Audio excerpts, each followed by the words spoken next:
They had to have housing in place, they had to have safety plans in place, they had to have very traditional clinical ideas of what needed to be in place. Not to dismiss those, there's a certain kind of trauma work for which that's important. Yes. But to be able to work with women who were disclosing and no one was listening.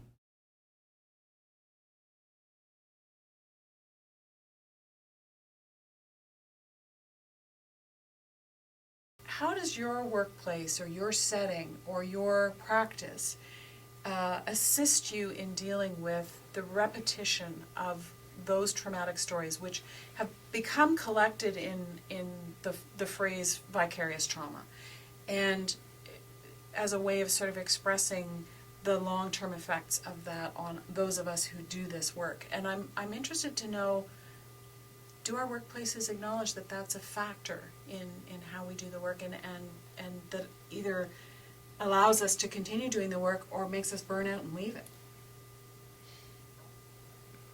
Well, I can speak to that because I was a social worker for an entire community. Yeah. And working in First Nations, like, there's no end. My longest day of work was 48 hours. Prior to that, my longest day of work was 24 hours.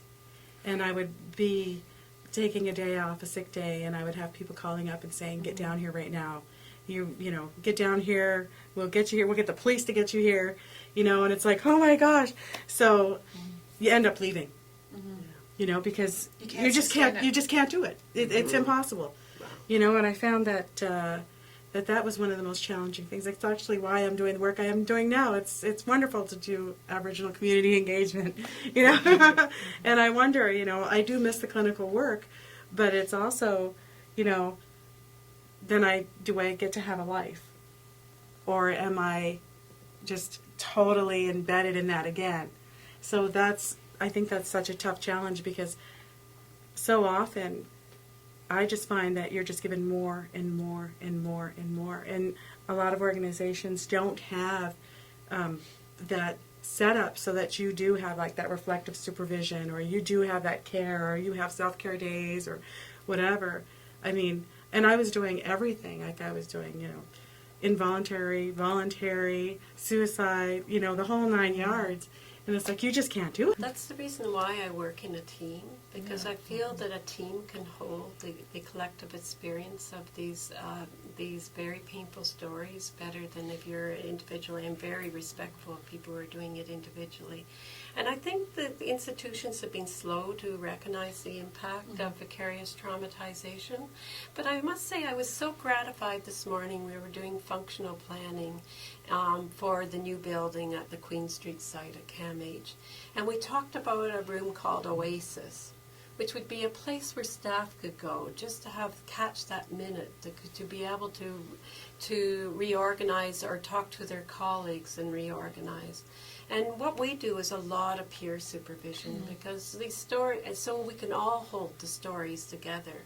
And it also, one of the things that often happens when you're dealing with these horrendous stories is you start feeling powerless and helpless, and a lot of these feelings that your clients brings to you. And it's so important to be able to share that, because that's what empowers you, is being able to hold that together. So working in teams that are trauma-informed is a really good safety net. And then the thing about vicarious trauma, often peer support workers are the only peer or person with lived experience, or at least the only person out about having lived experience on a team. And that can be rather intimidating, especially when first starting a job. But fortunate for me at CAMH, we have monthly meetings where we do this sort of peer supervision, and we get together.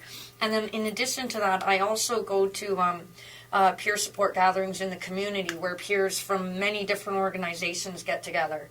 And on top of that, for my own personal practice, I do a lot of yoga and meditation techniques for myself, and I also share those with my clients, as well as because I am a certified yoga teacher. So I find all those kind of techniques are really interrelated to the whole trauma care practice and caring for myself while dealing with those issues.